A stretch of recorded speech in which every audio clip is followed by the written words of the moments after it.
오늘 이제 네 번째 시간. 오늘은 우리 장로교회의 아버지 존 녹스, 이런 이 사람이 이제 자기 스스로를 하나님의 나팔수다. 나는 하나님이 맡겨주신 나팔을 힘차게 불어대는 사람일 뿐이다. 이렇게 스스로를 이제 정의를 했는데요. 우리 장로교회의 시작에 대해서 같이 한번 알아보도록 하겠습니다.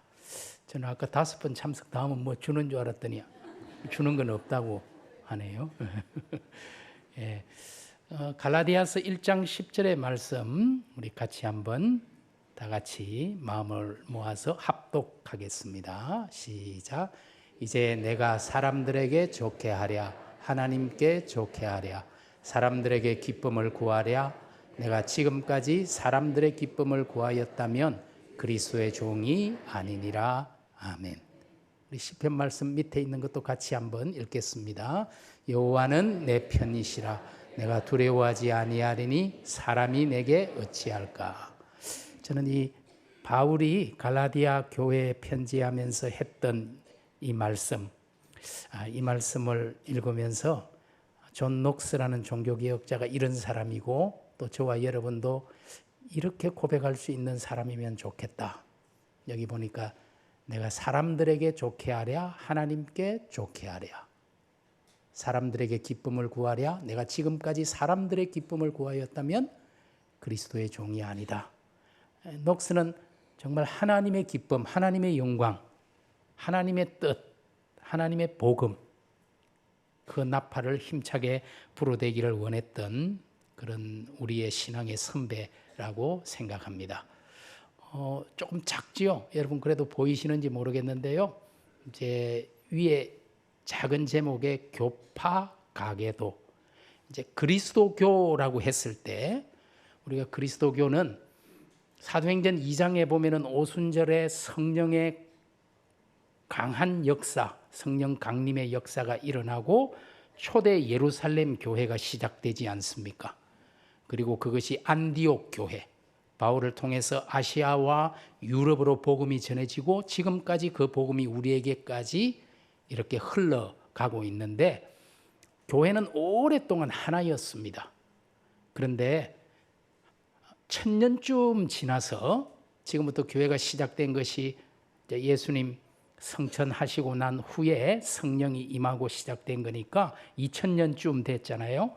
그런데 한 1000년쯤 지났을 때 이 하나였던 교회가 둘로 나누어지게 됩니다. 여러분 보실 때 제일 왼쪽 위에 보면은 저도 여기서도 잘 안 보이네요. 근데 저는 이제 내용을 알고 있으니까 보이는 것처럼 보이는데, 1054년에 하나의 교회가 동방 정교회와 서방 로마 교회로 나누어졌다, 이렇게 되어 있을 겁니다.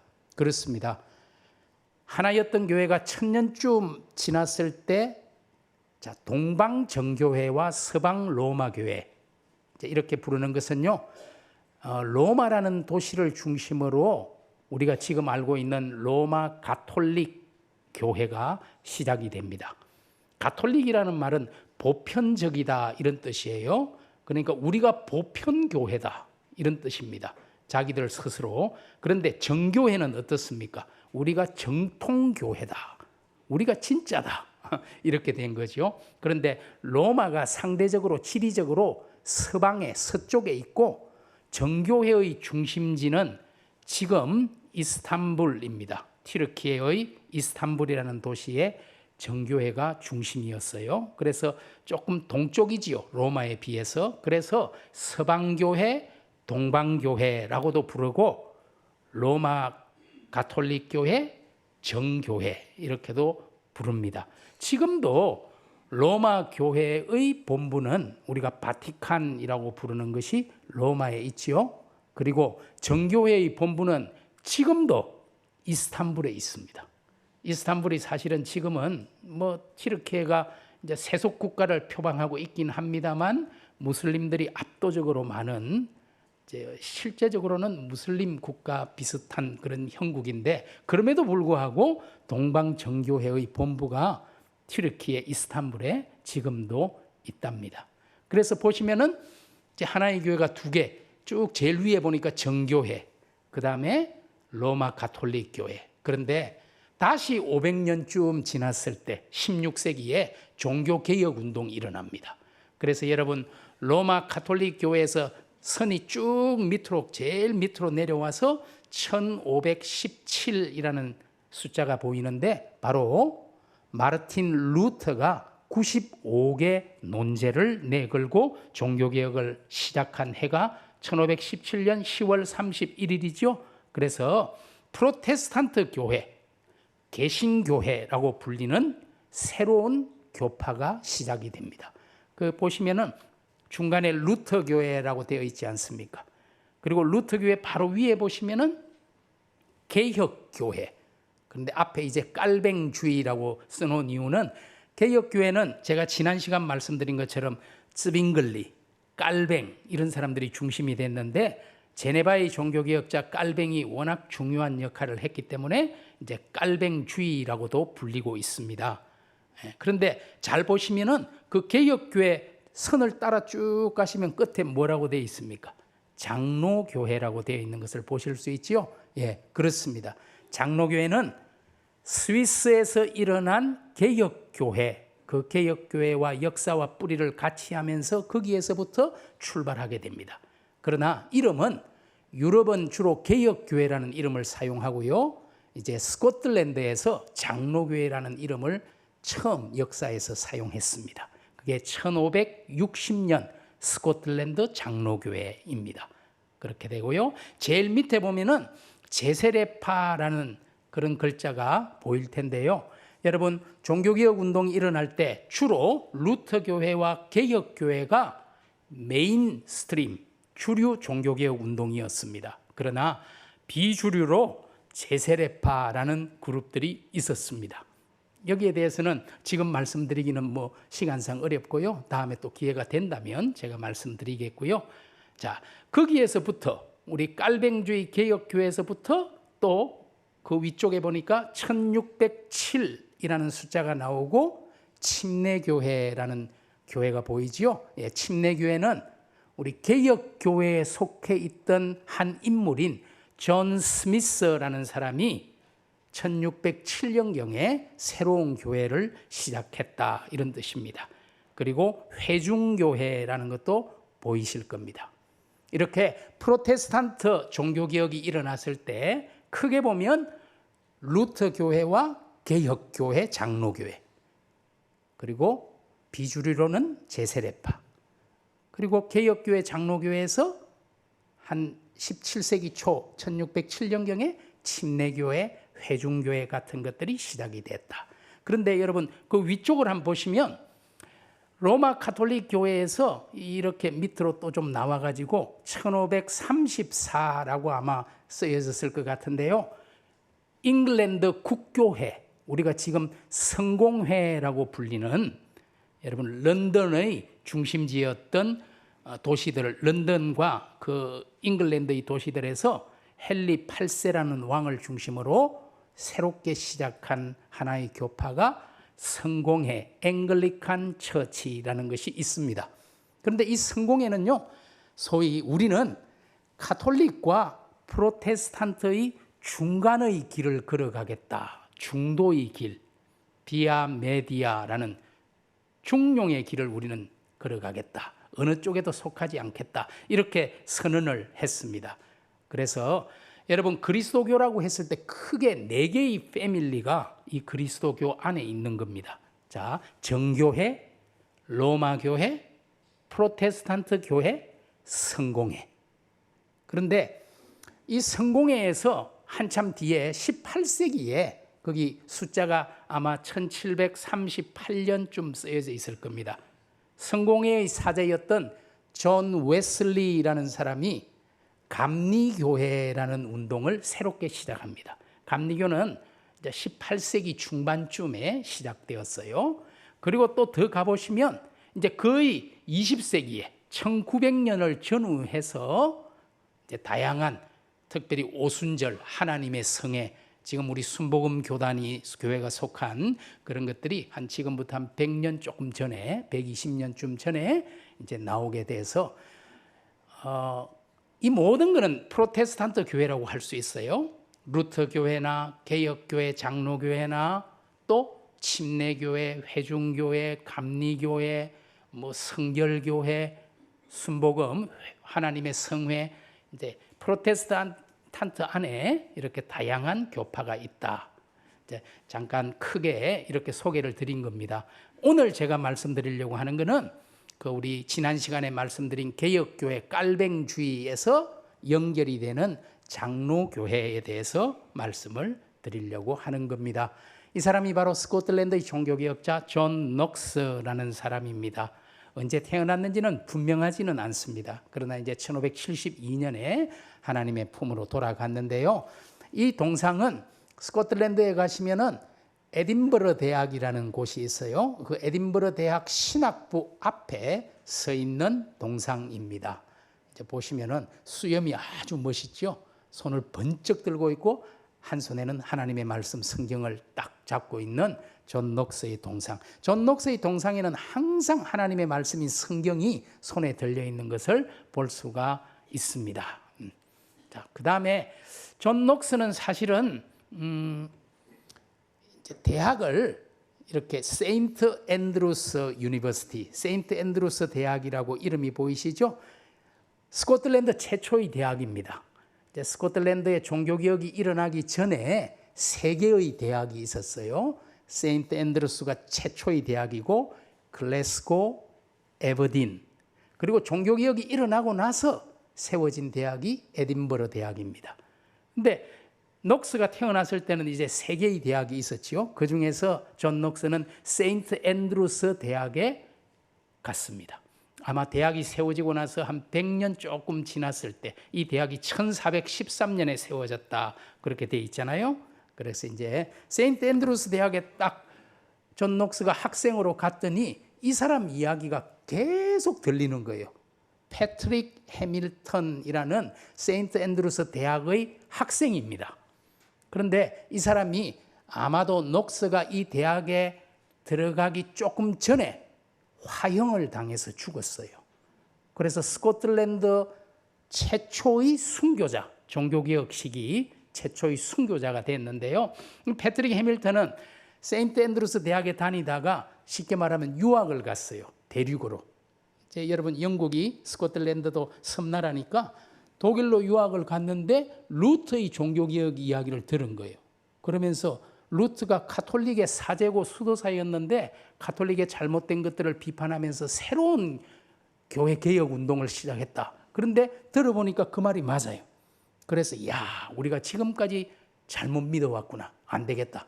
그래서 스코틀랜드로 돌아가서 자기 친구들을 모아놓고 지금 저쪽에서는 난리 났어. 우리가 지금 잘못 가고 있어. 그러면서 루트 이야기를 막 이야기했거든요. 그러다가 들킨 거예요. 그래서 가톨릭 세력이 와서 이 친구를 잡아다가 이단으로 선언하고, 왜? 루트가 이단이니까. 이단을 따르는 자면 이단이죠. 그래서 불태워서 죽여버립니다. 근데 지금 이 초상화가 하여튼 굉장히 몇 살쯤 보이세요? 대학생인데 이 친구가 24살에 화형당해 죽었는데 제가 보니까 이건 최소 50대인데 이 옛날 초상화는 다 수염을 길러가지고 여러분 이 친구가 화형을 당해 죽은 곳이 어디냐면요, 대학 안에 교회가 있습니다. 채플이죠. 그 채플이 바로 살바토르 채플이라는 아주 오래된 교회당인데 이 교회 바로 앞에서 화형을 당했어요. 그래서 지금도 이 교회 앞에 보시면 길에다가 PH 약자가 보이죠? 패트릭 해밀턴. 1528년에 이 친구가 이곳에서 화형을 당했다는 걸 기억하기 위해서 길에다가 이렇게 표시를 해 두었고요. 그 길에 보면 이런 이제 기념판이, 명판이 하나 붙어 있는데요. 저기 한번 읽어 보시면 어떤 의미냐니까 보세요. 24살 1528년 2월 29일에 이 대학의 학생이었던 패트릭 해밀턴이 화형을 당했다. 그리고 이 친구가 루트의 가르침을 받고 그것을 돌아와서 세인트 앤드루스에서 전하기 시작했다. 그래서 붙잡혀서 이단 판정을 받고 화형을 당했다. 제일 밑에 보면은 First Martyr of the Scottish Reformation, 스코틀랜드 종교개혁의 최초의 순교자가 되었다, 이런 말이 있잖아요. 직접 만나지는 못했지만 존 녹스는 오니까 온통 패트릭 해밀턴이라는 친구 이야기를 하고 있고, 최근에 큰일이 일어났었어. 그 친구가 불에 타서 죽은 장소가 여기야, 이런 이야기들을 막 들었겠죠. 그런데 조지 위셔트라는 또 다른 친구가 있었습니다. 그런데 이 사람은 이제 존 녹스보다 훨씬 선배였어요. 그래서 존 녹스는 이 조지 위셔트에게 완전히 매료당했습니다. 매혹당했어요. 그래서 내가 어떻게 해서든 이 사람을 지켜주고 이 사람을 따라야 되겠다. 그래서 이 조지 위셔트의 보디가드를 자처하면서 이 사람을 지키려고. 그런데 조지 위셔트는 어떤 사람이냐면요, 패트릭 해밀턴이 루터의 영향을 받았다면 이 사람은 스위스에 가서 유학을 하고 공부를 했어요. 그래서 스빙글리와 깔뱅 개혁교회의 영향을 받고, 야, 지금까지 잘못 믿었구나, 이래서는 안 되겠다, 빨리 돌아가서 이 이야기를 해줘야 되겠다. 그래서 또 세인트 앤드루스로 돌아와서 막 자기 이야기를 했습니다. 지금 우리가 잘못 가고 있다, 이래서는 안 된다고. 그러다가 또 걸린 거예요. 그래서 이 사람도 또 화형을 당했어요, 두 번째로. 그런데 그때는 존 녹스를 비롯한 많은 그 학교, 대학교 학생들이 이럴 수는 없다, 이렇게 양심의 자유를 억압하고 사람을 이렇게 죽이고 하는 것이 온당한 일이냐 하고 막 농성을 벌이고 데모를 이제 하기 시작했습니다. 그래서 여기가 세인트 앤드루스 성입니다. 바로 바닷가에 있는 성이거든요. 그래서 이곳에 가서 이 성을 점거하고 농성을 벌였어요. 그런데 그게 될 일입니까? 가톨릭이 군대를 끌고 와서 완전히 그냥 초토화를 시켜버린 거예요. 이 사실 폐허로 되어 있는 게 그때 부서진 것들이에요, 500년 전에. 그리고 여기 있는 사람들 다 잡아가지고, 여러분 존 녹스도 이때 잡혀가지고 노예선으로 보내집니다. 그래서 녹스가 이때 잡힌 이후로 무려 18개월, 1년 6개월 동안 갤리선 제일 밑바닥에 가서 큰 노를 젓는 그런 노예 생활을 하게 되는 거예요. 근데 이 세인트 앤드루스 성 바로 앞에 도로에서 조지 위셔트를 불태워서 죽였거든요. 그래서 지금도 이 바로 성 앞에 도로에 보시면은 저 이니셜 보이죠? 조지 위셔트. 1546년에 33살의 위셔트가 이곳에서 순교를 했어요. 제가 우리 학생들을 데리고 여기도 이제 가면은 자기들 또래잖아요. 세상에 24, 33, 얼마나 꽃다운 청춘이에요. 그런데 바른 복음을 믿고 그걸 따르겠다는 이유 하나만으로 화형을 당했다는 이야기를 듣고 우리 그 학생들이 굉장히 마음에 충격을 받죠. 지금은 뭐 그런 일은 적어도 없으니까. 그래서 이곳에서 이 두 사람이 화형을 당했고요. 존 녹스도 이 위셔트의 아주 가까운 보디가드를 자처할 만한 그런 사람이었다라는 겁니다. 여러분 세인트 앤드루스에 가면은 저런 순교 기념비가 있습니다.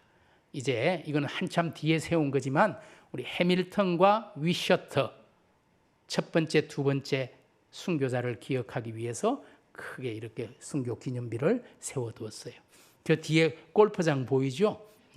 골프를 좋아하는 사람들은 이제 세인트 앤드루스가 골프의 발상지잖아요. 이제 여러 가지 설이 있지만 가장 사람들이 신뢰하는 것은 이곳에서 저 골프장이 올드 클럽, 세인트 앤드루스 올드 클럽이 600년 된 골프장입니다. 사람들이 저기 가서 골프 치는 게 버킷리스트지요. 그런데 안 된다 그래요. 한 2년 전에 하면은 모를까 안 된다 그럽니다. 근데 원래 22홀이었는데 이 골프장에서 18홀로 개조하고 나서 그게 세계의 표준이 돼서 전 세계가 18홀을 채택하게 됐다고 할 만큼 굉장히 꿈의 골프장이 뒤에 펼쳐져 있긴 하지만 우리는 그 앞에 있는 기념비가 사실은 더 중요하지요. 이렇게 이 두 사람이 희생했구나라는 것을 생각합니다.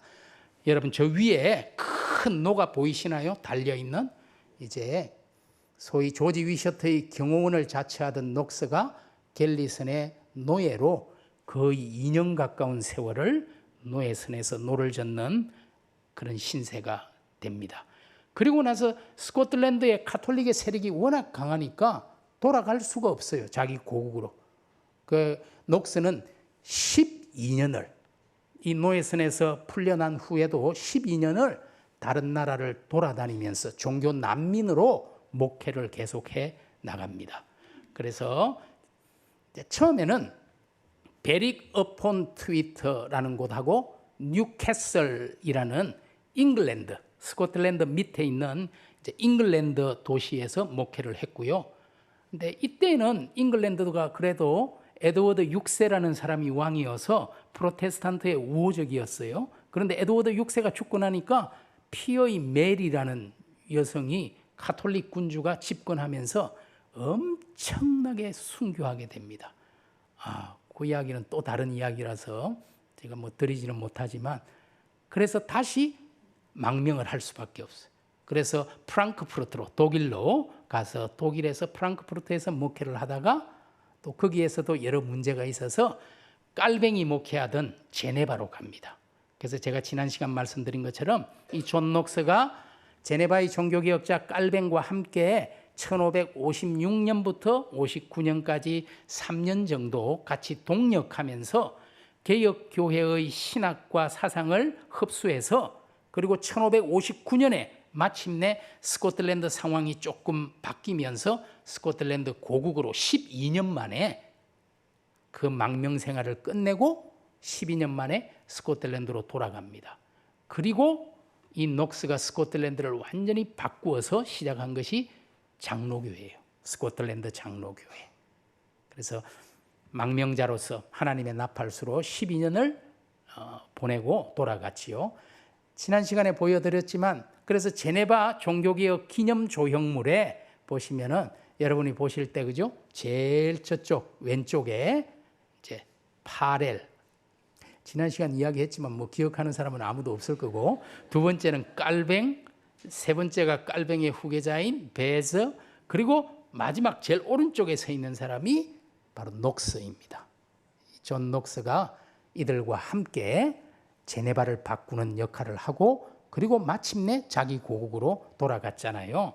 여러분, 이게 깔뱅이 성경 가르치고 이렇게 교육하던 깔뱅 강당이 녹스 채플이라고도 한다. 왜냐하면 여기에서 3년 동안 영어 사용하는 사람들 모아가지고 영어로 예배를 인도하고 했잖아요. 그래서 이제 지난 시간 보여드렸는데 존 녹스가 이곳에서 3년간 설교자로 있었다라는 기념 명패가 이 작은 강당 안에 아직도 지금도 붙어 있습니다.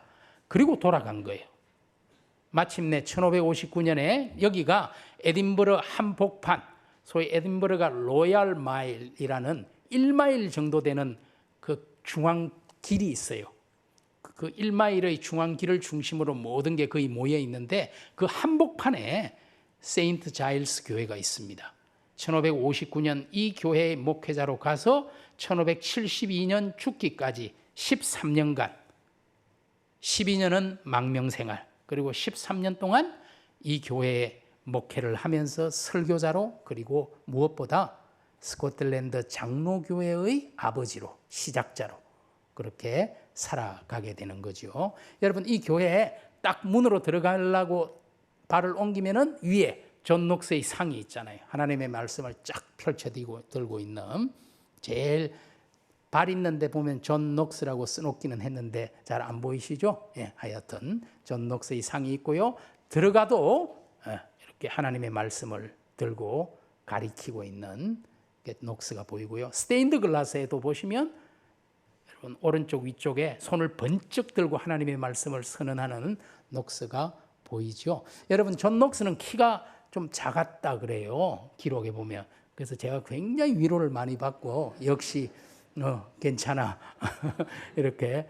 그 키가 이제 좀 작았고, 그 대신 제일 특징이 이 수염이 붉은빛이 감도는 수염이라서 누구나 보면 이게 막 수염이 약간 붉은 수염에, 제일 큰 특징이 목소리가 진짜 나팔수 같이. 그래서 그 잉글랜드에서 온 대사가 예배에 참석하고 쓴 보고서에 보면은 존 녹스의 설교는 1000개의 나팔을 한꺼번에 불어대는 것과 같다. 이렇게 이제 기록을 하고 있는 걸 볼 수 있어요. 그러니까 여러분 지금은 이제 최고의 설교자는 뭐 모르겠어요. 어떤 사람인지. 그러나 이때는 최고의 설교자는 다른 거 없어요. 목소리가 커야 돼요. 그때는 마이크가 없어가지고 어디서도 들리는 목소리로 찌렁찌렁하게, 이제 녹스가 그렇게 찌렁찌렁한 목소리를 가진 아주 단신의 아주 당찬 그런 설교자였다, 이런 기록이 있습니다. 여기 교회당 안에 보시면 존 녹스라는 이 목회자가 1559년 이곳에 왔다라는 것을 밝혀주고 있잖아요. 그리고 1572년 이곳에서 하나님의 부름을 받았다, 이렇게 우리에게 알려주고 있는 기념 조형물, 조그마한 돌 위에 이제 이런 것들이 이제 기록이 지금도 되어 있습니다. 교회당 바로 앞에 녹스가 사택으로 사용했던 녹스 하우스라는 게 있는데요. 지금은 저 3층 건물, 저게 이제 뭐 박물관으로, 작은 박물관으로 이제 사용되고 있어서 저기에 들어가면 존 녹스와 관계된 여러 가지를 볼 수 있고요. 이제 저도 들어갔더니 저게 접니다. 저 앉아 있는 게. 저보고 학생들이 다 앉아서 사진 찍어야 된다고 앉으라 그래서 지금 폼을 잡고 있는데요. 다 돌아가면서 이제 저렇게 녹스하고, 이게 이제 뭐냐면 스코틀랜드 교회 치리서. 존 녹스가 1559년 에딘버러로 들어가서 바로 했던 작업이 두 가지가 있어요. 첫 번째, 스코틀랜드 신앙 고백서를 작성합니다. 우리가 지금까지 믿어왔던 것들이 잘못됐다, 그리고 올바른 신앙을 고백해야 한다. 그래서 첫 번째 스코틀랜드 신앙 고백서, 두 번째가 스코틀랜드 교회 치리서라는 겁니다. 교회 치리서라는 것은 뭐냐면요, 제가 스코틀랜드 교회 치리서 밑에 아주 작은 글씨로 뭘 써놨는데, 장로교회 최초의 교회 헌법이다. 교회 치리서라는 것은 교회를 어떻게 치리해야 하는지, 교회에 관한 모든 것을 담고 있는 헌법 같은 겁니다. 그래서 장로교회 치리서가 16세기 종교개혁과 함께 두 번 나왔어요. 첫 번째 1560년에 존 녹스라는 사람이 교회 치리서를 제출합니다. 의회에 신앙고백서와 교회 치리서를. 그런데 스코틀랜드 의회가 이거를 그대로 받아들입니다. 그래서 1560년부터 스코틀랜드는 장로교회 나라가 됩니다. 그리고 지금까지 스코틀랜드 장로교회가 쭉 이어져 오는 거예요. 한 사람이 나라 전체를 바꾸는 엄청난 일을 했죠. 그리고 두 번째 치리서, 제2 치리서는 이제 조금 뒤에 녹스의 후계자인 앤드류 멜빌이라는 또 다른 종교개혁자가 있어요. 앤드류 멜빌도 제네바에서, 여러분 깔뱅이 만들었던 제네바 아카데미라는 학교가 있었잖아요. 그 제네바 아카데미에서 신학을 가르쳤던 교수입니다. 그런데 이 사람이 자기 조국 스코틀랜드로 돌아와서 교회 치리서를 조금 더 개정하고 수정해서 제2 치리서라는 것을 1578년에 내놓습니다. 그래서 제가 이 두 개의 치리서를 우리말로 번역을 하고 이 두 치리서의 특징이 뭔지를 설명하는 논문을 써서 제가 이제 출판한 제 책인데, 우리 한국 장로교회가 지금 우리 개신교회, 프로테스탄트 교회의 70%가 장로교거든요. 우리 한국만큼 장로교가 큰데도 사실은 없어요. 그런데도 우리 장로교 최초의 치리서도 번역이 안 돼 있어서 제가 이제 나름 책임감을 느껴서 그렇게 한 건데요. 이 안에 보면은 우리가 교회를 어떻게 세워 나가야 하는지가 이렇게 청사진으로 담겨 있는 건데요. 뭐 간단하게 이런 겁니다. 가르치는 목사는 어떤 사람을 택해서 어떤 자격 갖춘 사람을 선발해서 그리고 세워야 하는지, 또 다스리는 장로는 어떤 일을 교회에서 해야 하는지, 또 구제하고 봉사하는 집사는 어떤 사람이어야 하는지, 어떤 직분이든 간에, 이제 여기 우리 권사가 없어서 좀 아쉬울 수 있겠는데, 서운할 수도 있는데, 우리 권사는 우리 한국에만 있는 제도예요. 그래서 이제 전 세계적으로 보면은 이제 목사, 장로, 집사가 이제 핵심적인 이제 직제이고요. 우리나라에서는 이제 권사님들, 어떤 직제든 간에, 직분이든 간에 목적은 하나예요. 하나님의 영광. 우리 개혁교회 장로교회의 가장 중요한 모토가 뭡니까? 솔리 데오 글로리아, 오직 하나님께 영광, 그리고 교회의 덕을 위해서 우리가 부름받고 세워지는 거예요. 오늘 우리 한 분 장로님을 다시 이제 세우는 예식이 우리 4시에 있잖아요. 어떤 직분을 받든 하나님의 영광과 주님의 몸인 교회의 덕을 세우는 것, 이게 우리의 역할이죠. 그리고 제가 지난 시간에 잠깐 예언 모임 프로페짜이에 대해서 잠깐 말씀드렸는데, 목회자들과 또 나중에는 성도들이 하나님의 말씀을 공부하는 성경 연구 모임, 그걸 에딘버러에서는 엑서사이저라고 불렀어요. 이 성경 연구가 가장 중요한 모임이었어요.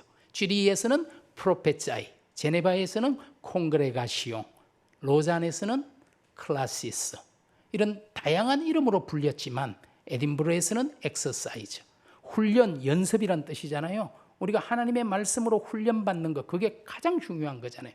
특히 목회자들에게는. 그리고 어떻게 치리, 권징을 해야 하는지, 또 교육을 어떻게 갱신하고 시켜야 할지. 여러분, 스코틀랜드 장로교회가 자랑하는 한 가지가 있다면은, 보통 무상교육을 역사에서 처음 제시한 것이 스코틀랜드 교회 치리스입니다. 그 당시에 여자아이들 교육에 대해서는 아무도 말하지 않았어요. 그러나 남자아이만이 아니라 여자아이들 교육을 시켜야 한다. 그리고 부자들은 자기 돈으로 공부하게 하고 가난한 남자, 여자아이들은 교회가 전적으로 후원해서 무상교육을 시켜야 한다. 보통 무상교육이라는 오늘날의 그 교육 이상을 가장 먼저 제시하고 끌고 간 게 바로 스코틀랜드 16세기 종교개혁자들입니다. 그리고 하나님의 교회가 헌금을 어떻게 배분해서 어떻게 사용하는 것이 합당하고 옳은 것인지, 이런 모든 것들이 교회를 어떻게 섬기고 세워나갈지를 이야기하고 있는 것이 바로 이 교회 치리서입니다. 제가 조금 한 가지 에피소드 같은 건데요. 존 녹스라는 사람이 종교개혁을 할 때, 그때 스코틀랜드의 왕이 누구냐면 메리라는 여왕입니다. 두 번째 줄에 보세요. 메리 퀸 오브 스코틀랜드, 이런 말이 있잖아요. 이제 저 잉글랜드에도 메리가 있는데 그 메리하고 다른 스코틀랜드의 여왕 메리라는 여자가 있었어요. 그런데 사실은 이 메리의 어머니가 프랑스 출신입니다. 근데 프랑스 여성이 스코틀랜드 왕과 결혼을 해서 딸 메리를 낳은 거예요. 그래서 이 메리는 사실 나중에 커서 프랑스의 왕과 결혼을 합니다. 프랑스와 2세라는 프랑스 왕과 결혼을 해요. 그런데 결혼을 했는데 2년도 안 돼서 남편이 죽어버렸어요. 그래서 계속 거기 있을 수가 없잖아요. 10대 소년인데. 그래서 이제 조금 있다가 다시 스코틀랜드로 돌아옵니다. 그래서 이제 두 번째 결혼을 했어요. 그런데 또 두 번째 남편이 갑자기 또 죽어요. 그래서 나중에 알고 보니까 어떤 남자하고 메리가 짜고 두 번째 남편을 죽였다. 이래가지고 세 번째 남편도 나중에 이게 들통나서 죽어요. 그래서 메리는 3번 결혼했지만 여인으로서는 굉장히 불행했죠. 어쨌든 이 스코틀랜드의 메리가 태어난 곳이 에딘버러라는 그 도시에서 불과 한 15분 떨어져 있는 린리스고우라는 곳입니다. 린리스고우에 가면 왕궁이 하나 있어요. 메리라는 이 아이가 이 린리스고우 왕궁에서 태어났다. 여기가 바로 그곳이다라고 알려주는 현판이고요. 이게 린리스고우 커커라고 되어 있잖아요. 여러분, 가톨릭 신앙을 가지고 있다가 1560년에 이제 장로교 신앙이 됐잖아요. 그래서 커커라는 말은 스코틀랜드 오래된 스카티시 언어로 교회라는 뜻입니다. 그래서 린리스고우 장로교회, 특별히 스코틀랜드 장로교회를 커커라고 하는데요. 바로 이 교회당 있는 곳에서 메리라는 여왕이 태어났는데요. 이 교회당 들어가 보면요, 이렇게 1200년에 시작된 800년이 넘는 교회인데요. 여러분, 한쪽에 보시면 제일 왼쪽에 1200년부터 1559년까지 종교개혁이 일어나기 전이죠. 네. 그래서 아마 이제 종교개혁 이전에 스코틀랜드 이 교회를 목회했던 목회자의 이름입니다. 그리고 두 번째 칸은 이제 종교개혁이 일어난 이후, 그래서 리폼드라는 단어가 보일 겁니다. 그래서 1560년부터 쭉 목회자들이 지금까지 이제 세 번째 조금 몇 줄까지 800년의 목회자들이 이름을 쫙 기록하고 있는데 1560년부터 완전히 새로운 교회가 되었다. 커크가 되었다. 이 교회당의 모습이고요. 이 사람이 바로 이제 메리입니다. 그래서 저 교회 옆에 이제 메리가 태어난 곳이니까 딱 보면 알겠지만 키가 커요. 그 기록에 보면은 메리는 그 당시에 유럽 최고의 신부감이었죠. 뭐 가문으로 보나 왕의 뭐 혈통이니까요. 어디로 봐도 뭐 그리고 180이 넘는 키였으니까 아마 녹스가 섰으면 저 어깨 밑에 있었을 거예요. 그 뭐 대단한 미인이었다고. 근데 결국은 아까 말씀드린 것처럼 이 스코틀랜드에서 막 그런 이상한 일이 일어났잖아요. 그래서 결국 여기 있지 못하고 나중에는 잉글랜드로 피신을 합니다. 잉글랜드의 여왕이었던 엘리자베스와 친척간이니까 그래도 엘리자베스가 자기를 지켜주겠지 하고 피신을 했는데 웬걸 엘리자베스가 자기의 정적이 나타났다고 생각하고 스코틀랜드의 메리를 죽여버립니다. 근데 지금은 둘 다 똑같이 옆에 웨스트민스터에 나란히 묻혀 있어요. 죽어서는.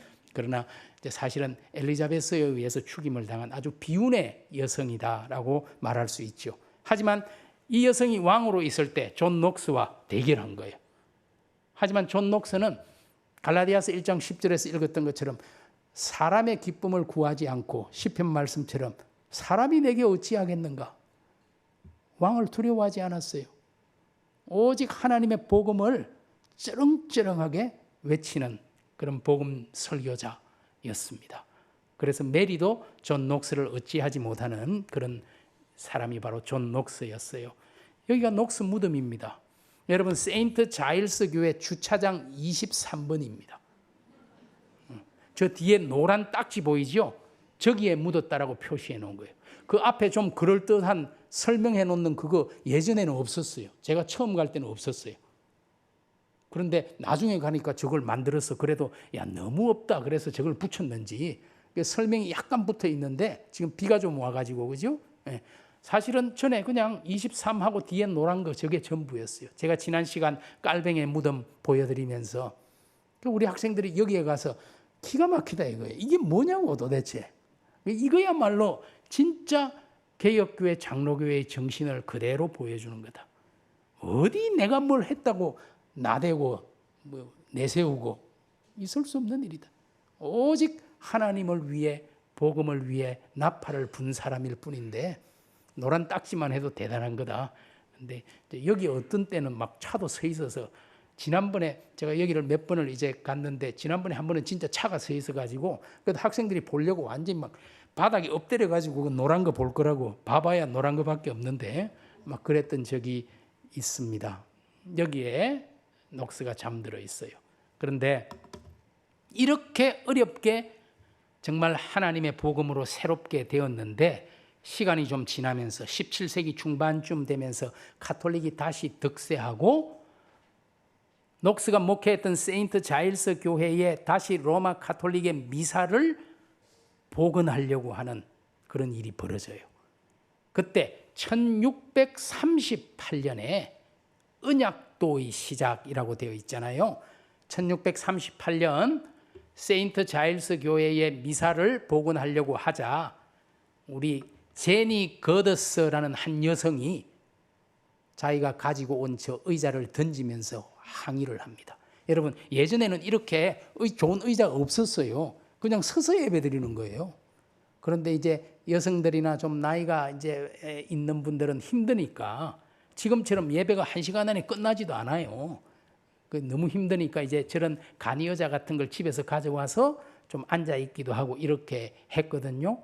그런데 우리가 어떻게 해서 세운 스코틀랜드 교회인데 다시 가톨릭에 이 모든 걸 내어주느냐 하고 저 여성이 자기의 가져온 간이 의자를 던지면서 항의를 시작합니다. 이 의자가 실제 그 의자고 지금 이 의자는 스코틀랜드 국립박물관에 있는 것을 제가 찍은 사진이거든요. 그러니까 많은 사람들이 그렇다. 이 여성의 이야기에 이제 귀를 기울이고 일어나게 돼요. 그 사람들을 언약도라고 말합니다. 언약도. 우리가 남쪽의 잉글랜드에서 우리 장로교 신자들을 우리는 청교도라고 부르거든요. 그런데 북쪽에 있는 스코틀랜드의 우리 장로교 개혁교회 신자들을 커버넌트, 언약도라고 부릅니다. 이 사람들이 다시 하나님과 우리가 새롭게 언약을 회복해야 된다. 그리고 이런 깃발, 이제 언약도의 배너입니다. 언약도의 깃발도 만들면서 다시금 가톨릭에 맞서 개혁운동을 벌이겠다. 그러다가 또 가톨릭에 의해서 여러분 저 뒤에 보이는 교회가 녹스가 목회했던 세인트 자일스 교회인데 이 대로변에 팔각형 별 같은 게 보이죠? 여기가 바로 언약도를 이끌었던 목사 제임스 거스리라는 사람이 처형당한 장소를 표시해 놓은 거예요. 이때 다시 가톨릭이 득세하면서 엄청나게 많은 언약도들이 순교하고 목숨을 잃었어요. 그래서요, 여러분 에딘버러에 가면은 이런 곳이 있어요. 마켓 스퀘어라는 곳입니다. 그런데 여기에 라스트 드랍이라는 장소입니다. 마켓 스퀘어에 가시면 저 위에서 저기 위에 보면 글자가 쓰여져 있는데 글자를 제가 저기 번역을 해두었잖아요. 많은 순교자들과 언약도들이 이곳에서 개혁 신앙을 위해 죽어갔다. 이게 왜 라스트 드랍이냐면요, 이 위에 딱 세워놓고 가톨릭으로 개종하라고 강요합니다. 그런데 만일에 거절하잖아요.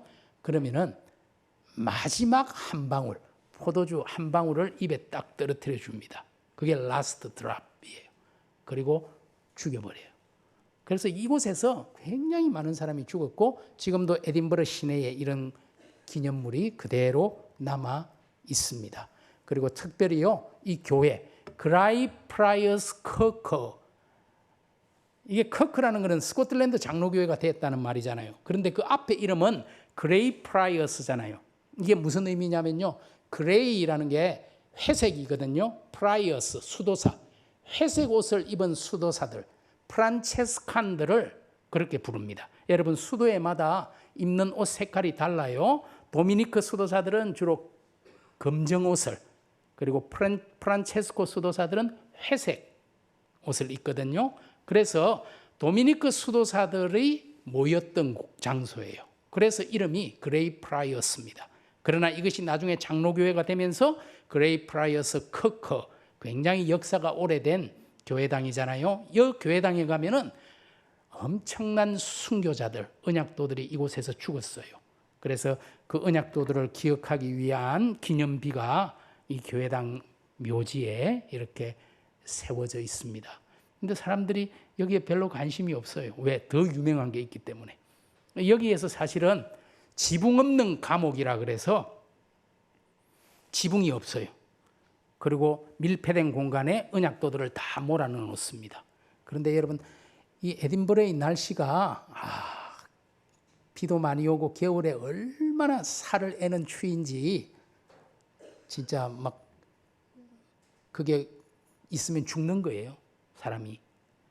그래서 개종을 강요하고 가톨릭으로 개종한다 그러면 빼내주는데 그렇지 않으면 그냥 거기서 굶어서 추워서 얼어 죽는 거예요.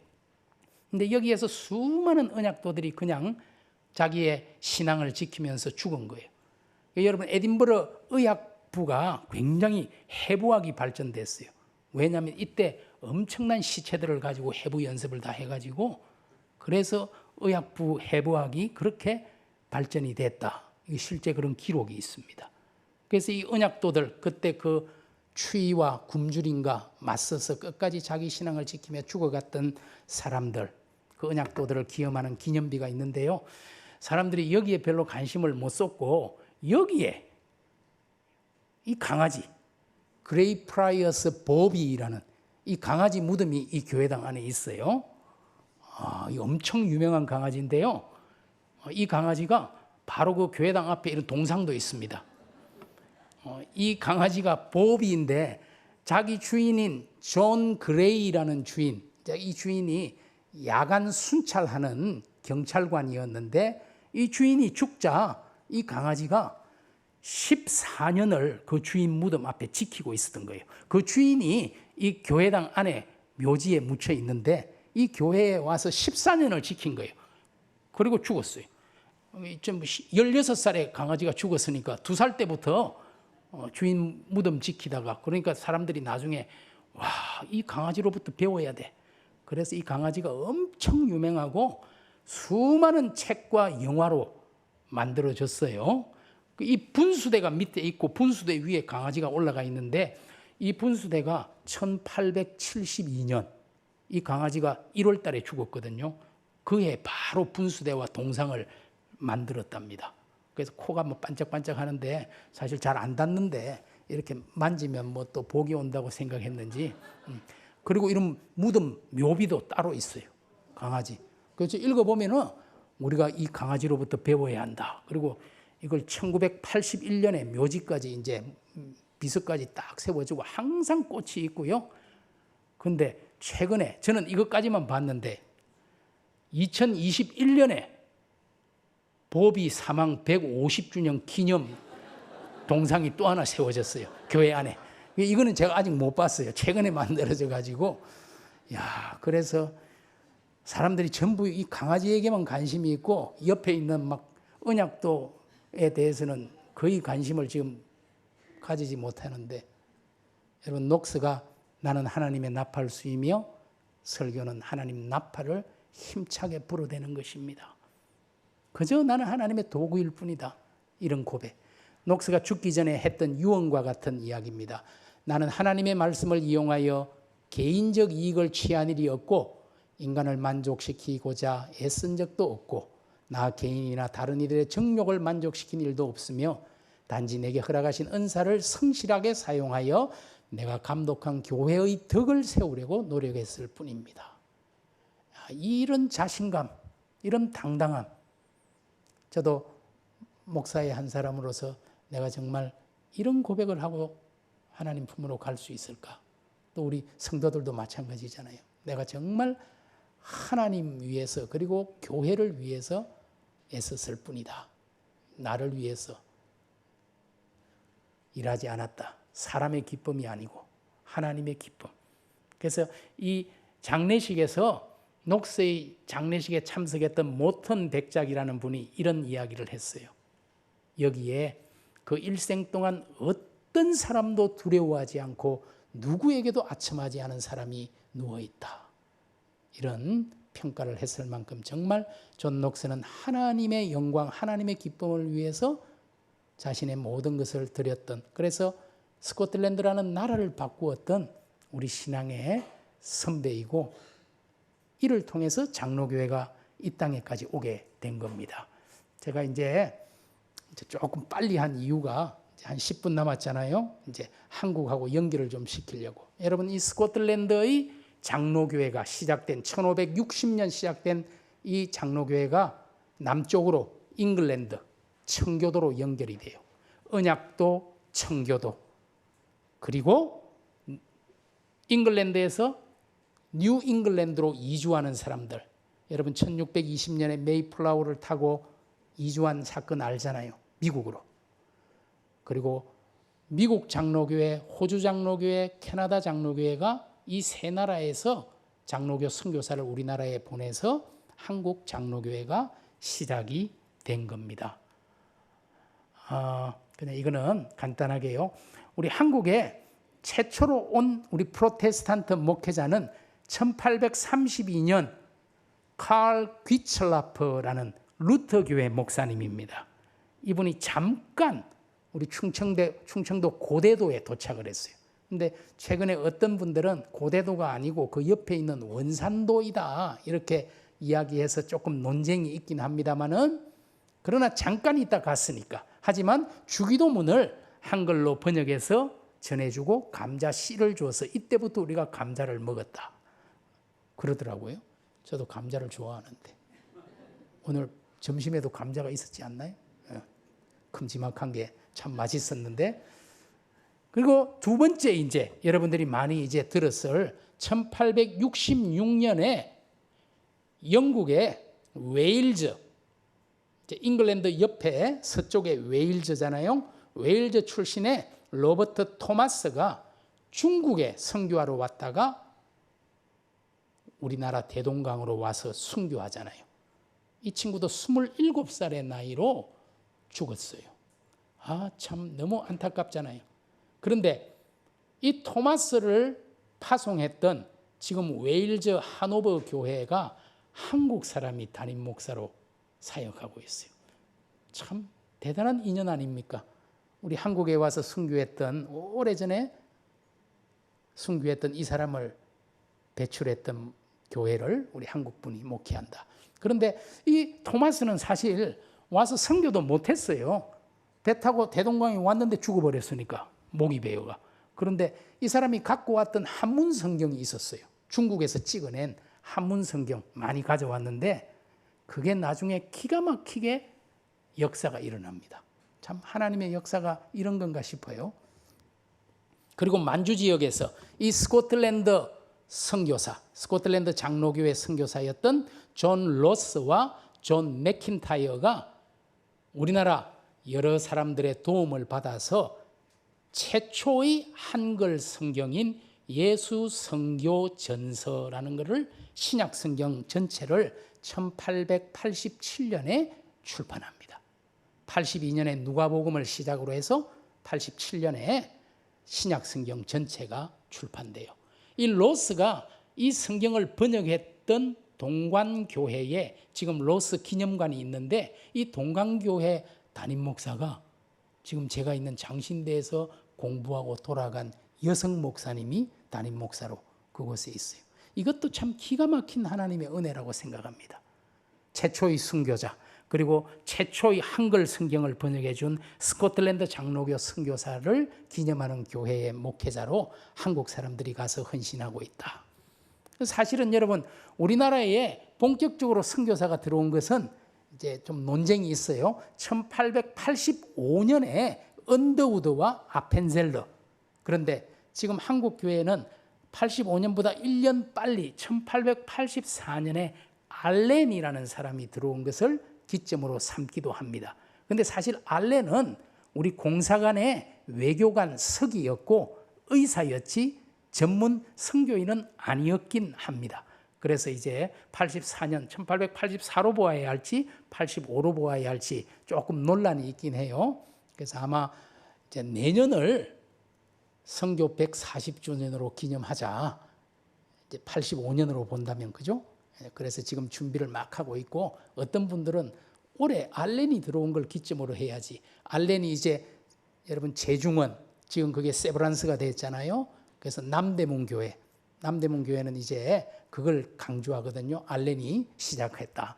그래서 조금 이제 84년인지 85년인지 좀 논쟁이 있긴 합니다. 어쨌든 그 전에 이미 83년에 세례받을 사람이 있었고 교회가 있었어요. 선교사가 오기 전에 말입니다. 황해도 소래교회.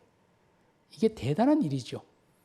여러분, 선교사가 오면서요, 언더우드 아펜젤러가 제물포항으로 들어왔잖아요. 그때 이미 손에 한국어 성경, 한글 성경을 가지고 들어왔어요. 선교 역사에 그런 일이 없어요. 들어가서 성경을 그 나라 말로 번역하는 거지. 그런데 이미 한글 성경 가지고 들어왔고, 들어와 보니까 교회가 있고 세례받을 세례 청원자들이 있었다. 이게 엄청난 일이죠. 하나님께서 만주를 통해서 또 일본을 통해서 들어온 사람들로 하여금 이런 일이 일어나게 해주신 거죠. 일본에서도 이미 이수정이 마가복음을 우리말로 번역했고, 언더우드 아펜젤러가 그 이수정의 마가복음을 가지고 일본을 들러서 왔거든요. 가지고 우리나라에 들어옵니다. 그리고 조금 전에 말씀드린 것처럼 우리 한국 장로교회는 미국 장로교 선교사들, 그때 미국이 이제 교단이 장로교가 둘로 나누어져 있어서 미국 북장로회, 미국 남장로회, 그리고 호주 장로회, 캐나다 장로회, 이렇게 4개 선교부에서 장로교 선교사를 파송해서 우리가 시작이 됐습니다. 그리고 1905년에 장로교 선교사들이 어느 나라에서 왔든지 관계없이 우리 장로교 선교사들 전부 하나다. 그래서 장로교 공의회라는 걸 만들어서, 그리고 나중에는 감리교하고도 같이 하나가 됐습니다. 대단한 일이잖아요. 여러분, 대부흥운동 때 우리 장로교 교회에 감리교 선교사가 와서 사경회하고 정동교회에 우리 감리교 선교사가 가서 했어요. 세문안교회에 또 감리교 선교사가 와서 우리 장로교 교회에 와서 사경회를 하고 이렇게 하나가 되는, 그래서 뭐 장로교 감리교 붙이지 말고 대한예수교회를 만들자 이런 운동을 했을 만큼 아주 활발하게 연합운동을 펼쳤었죠. 자, 존 로스, 우리 한글 성경. 그래서 에딘버러에 가면은 로스 무덤인데요. 우리 한국교회가 이거 해줬습니다. 가서 너무 고마웠어. 저 보시면은 한국교회가 존 로스로 인해 하나님께 감사합니다. 그는 신약 성경을 한국어로 번역해 준 사람입니다. 우리에게 하나님의 말씀을 전해준 로스의 표지석을 우리 한국교회에서, 또 이렇게 묘비석도 한국교회에서. 저 로스 저걸 읽어보면요, 존 로스라는 사람이 스코틀랜드 장로교회 목사 선교사인데 만주에 와서 40년을 사역하면서 우리 한글 성경도 번역하고 거기에서 아이들 4명을 묻었어요. 풍토병을 아이들이 견디지 못하니까. 참 우리가 선교사들에게 진 빚이 너무 크지요. 사실은 장로교 공의회입니다. 호주, 캐나다, 미국에서 온 분들이 다 하나가 되어서, 자, 제가 이것만 이제 좀 설명하고 마칠게요. 토마스 선교사가 가져온 한문 성경인데요. 신약 전서 옆에 보니까 상해에서 1858년에 찍어낸 이걸 갖고 1866년에 우리나라로 온 거잖아요. 근데 이 성경을 많이 뿌리고 그냥 죽었는데, 이게 1866년이었는데 23년인가요? 그러면은 33년인가요? 1893년에 어떤 일이 있었냐면요. 이 집은 서울에 있는 헤론이라는 선교사 집인데 그 밑에 설명을 보시면 마포삼열, 그 다음에 이기람, 소안론, 마펫리, 스왈론, 이 세 선교사가 1893년 헤론 선교사 집에서 평양으로 출발합니다. 여긴 서울이거든요. 평양으로 출발해요. 왜냐하면 거기에 선교 본부 만들려고. 여러분, 평양이 우리 한국의 예루살렘이다라는 이름을 듣게 됐는데, 이때 처음 이제 평양에 가서 선교 본부를 만들고 거기에서 복음을 전한 거예요. 거기에서 대부흥 운동이 일어난 거예요. 평양 대부흥. 이제 이 세 선교사가 1893년에 평양으로 출발했어요. 그런데 어떤 일이 생겼냐면요. 1866년에 이 토마스가 죽을 때 13살 된 채치량이라는 어린아이가 토마스가 가져온 한문 성경 3권을 주워왔어요. 그런데 이거 가지고 있다가 큰일 날까 봐 박영식이라는 사람한테, 어른한테 주워버린 거예요. 근데 박영식도 이거 갖고 있다가 무슨 안 되겠다 싶어서 성경 종이도 너무 좋아서 뜯어가지고 벽지로 이렇게 한 거예요. 그런데 그거 읽다가 예수를 나중에 믿었어요. 그런데 그 박영식의 집을 채치량이가, 이 어린 아이가 나중에 자라가지고 구입해서 주막을, 지금으로 말하면 이제 모텔 같은 걸 한 거예요. 그런데 1893년에 아까 3명의 선교사가 올라왔잖아요. 그 중에서 마페 선교사가 이 채치량의 주막에 머물고 있다가 벽에 보니까 뭐 이상한 게 있거든요. 그 보니까 성경으로 도배를 해놨네. 자기는 복음 좀 전해볼까 싶어서 왔더니 이미 뭐 복음이 온 막 벽에, 야, 이런 게 있단 말이야. 그리고 그 이듬해 채치량이 결국은 마페에게 세례를 받아요. 그리고 그 주막이 나중에 널다리골 교회가 됩니다. 그리고 이어서 조금 있다가 널다리골 예배당 근처에 있던 노인 한 사람이 마펫을 찾아왔는데, 자기가 옛날에 30년 전에 토마스의 목을 쳐서 죽였던 박충건입니다. 그리고 회개를 하고 예수를 믿었어요. 그리고 박충건도 한문 성경 하나 가지고 있다가 조카에게 줘가지고 그 조카가 나중에 레이놀즈라는 이제 장로교 선교사인데요. 이분을 도와서 한글 성경을 번역하는데 큰 공을 세웁니다. 그리고 이 널다리골 예배당이 나중에 장대현 교회, 우리 길선주 장로가 목사 안수 받고 목회했던 평양 대부흥운동의 중심교회가 바로 이 주막이 평양 부흥운동의 중심지가 됐다. 이게 저는 그냥 우연은 아닌 것 같아요. 이게 역사 속에서 하나님이 이렇게 토마스가 아무것도 못하고 성경만 갖고 와서 놔두고 죽었는데 이게 이런 열매가 있구나 하는 것을 저는 역사에서 배우게 됩니다. 우리 장로교회가 이렇게 당회, 노회, 총회, 그리고 우리 신학교가 이렇게 세워졌고요. 그리고 이제 신학교 1회 졸업생, 우리 한국 장로교회가 정말 하나님의 말씀 중심, 그리고 개인만 아니라 우리 세상을 구하기 위해서, 우리 사회를 복음화시키기 위해서 교육, 한글, 여성 인권, 의료, 절제, 농촌, 복지, 민족과 함께 아파하는 그런 교회였고요. 오직 하나님께 영광. 그리고 우리 교회는 끊임없이, 우리 개혁교회의 표어 같은 거거든요. 개혁된 교회는 계속 개혁되어야 한다. 여러분, 이제 갈라디아서 1장 10절의 말씀 한번 같이 읽겠습니다. 이제 내가 사람들에게 좋게 하랴, 하나님께 좋게 하랴, 사람들에게 기쁨을 구하랴. 내가 지금까지 사람들의 기쁨을 구하였다면 그리스도의 종이 아니니라. 아멘.